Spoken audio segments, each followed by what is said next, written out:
Hey there, fellow champion of doing absolutely nothing while looking incredibly busy. Have you ever wondered why your to-do list looks less like a plan and more like a historical archive from 2021? You're not lazy. You're just a victim of productivity assassins. Today, we're exposing the sneaky, silent habits that are quietly murdering your efficiency. So put down that third cup of coffee, close those 50 open tabs, and let's dive in. First up, the grand illusion, multitasking. You think you're a high-powered CEO handling 3 projects at once, but in reality, you're like a red-headed stickman trying to play tennis with 3 rackets and no coordination. Your brain is jumping back and forth like a caffeinated frog, losing focus every single time. Scientists say multitasking makes you slower and stupider. It's like trying to bake a cake, write an email, and drive a car at the same time. You'll end up with a burnt cake, a crashed car, and an email that just says help. Stop it. Do one thing at a time, or do nothing. But don't do both. Next is the notification twitch. Every time your phone goes ping, you look at it like it's a letter from the president. It's usually just a notification that someone you haven't seen in 10 years liked a photo of a dog, but you still spend 10 minutes looking at it. That one quick second to check your phone actually takes your brain 23 minutes to get back in the zone.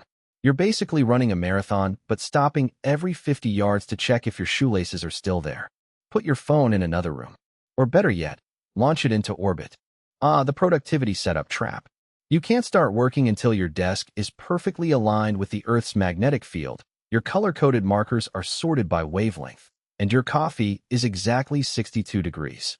You spend 3 hours designing a gorgeous, ultra-detailed Notion dashboard with custom icons, and then you have no energy left to actually do the work. It's like spending 3 weeks buying the perfect running shoes and then sitting on the couch eating chips. Real work is messy. Just write the draft on a napkin if you have to. Then we have the research rabbit hole. You start by looking up a simple fact for your report, and 3 hours later, you're reading the Wikipedia page for the history of the potato. You tell yourself you're gathering information, but you're actually just hiding from the work. It's like preparing for a weekend camping trip by building a 3-story log cabin with a functional fireplace. You don't need to know everything before you start. Start with what you know and figure out the rest when you get stuck. Let's talk about procrastinating. Suddenly, the fact that your baseboards have dust on them is a national emergency. You find yourself scrubbing the grout in the bathroom with a toothbrush at 2 a.m. because you have a deadline at 9 a.m. Your house has never been cleaner, and your career has never been in more danger. It's like rearranging the deck chairs on the Titanic, except you're also polishing them. Clean later. Right now. Embrace the dirt and do the work. Waiting for the perfect mood or inspiration to strike.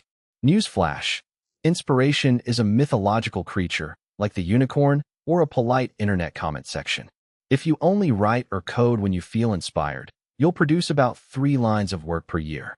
It's like a fireman waiting until he feels personally motivated before putting out a fire. Just start doing the work, even if it feels terrible. Action creates inspiration, not the other way around. Sit down and write that garbage first draft.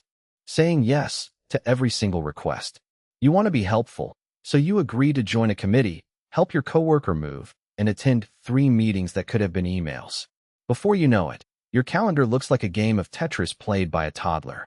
You're so busy helping everyone else build their houses that your own house is just a pile of bricks. Learn to say no. It's a complete sentence. You're a human, not an office supply cabinet. Skipping breaks because you're in the zone. You sit at your computer for 8 hours straight without moving, eating, or blinking. By 4 p.m., your brain has turned into warm, mushy pudding and you're staring at the wall wondering who you are. Skipping breaks actually makes you less productive, not more. Your brain needs rest, just like your muscles. It's like trying to drive from New York to Los Angeles without stopping for gas. You're going to break down in the middle of nowhere. Stand up, walk around, look at a tree, working in bed. It sounds cozy and luxurious, but it's a trap. By bringing your laptop into bed, you're telling your brain that your sleep sanctuary is actually a high-stress workspace. The result? You can't sleep because you're thinking about spreadsheets, and you can't work because you're half asleep. You end up coding in a dream state, which is how you accidentally delete the database. Keep your work at your desk and your sleep in your bed. Keep them separated like feuding neighbors. The 5-minute break trap. You decide to take a quick break to check social media, and suddenly, you wake up from a trance 2 hours later having watched 50 videos of cats playing the piano. Social media apps are designed by geniuses to hijack your brain's reward system. Giving yourself a 5-minute social media break is like giving a puppy one lick of peanut butter and expecting it to walk away. It's not going to happen. Take breaks that involve actual rest, like stretching or drinking water, not infinite scrolling. And finally, editing as you go. You write one sentence, delete it, write it again, change a word, delete it again. You've been working for an hour, and you have exactly 3 words on the page. You're letting your inner critic edit your work before it's even born. It's like trying to wash the dishes while you're still eating dinner off of them. Let the first draft be terrible. You can edit bad writing, but you can't edit a blank page. Just vomit the words out and clean them up later. So how many of these habits are you guilty of? If it's all of them, don't worry, you're in good company with millions of other professional procrastinators. The first step is just realizing what you're doing. Pick just one habit to break this week and see how much easier your life gets. Now go close some of those tabs, stand up, and actually do the thing you're supposed to be doing. See you next time, and try not to get distracted on your way out.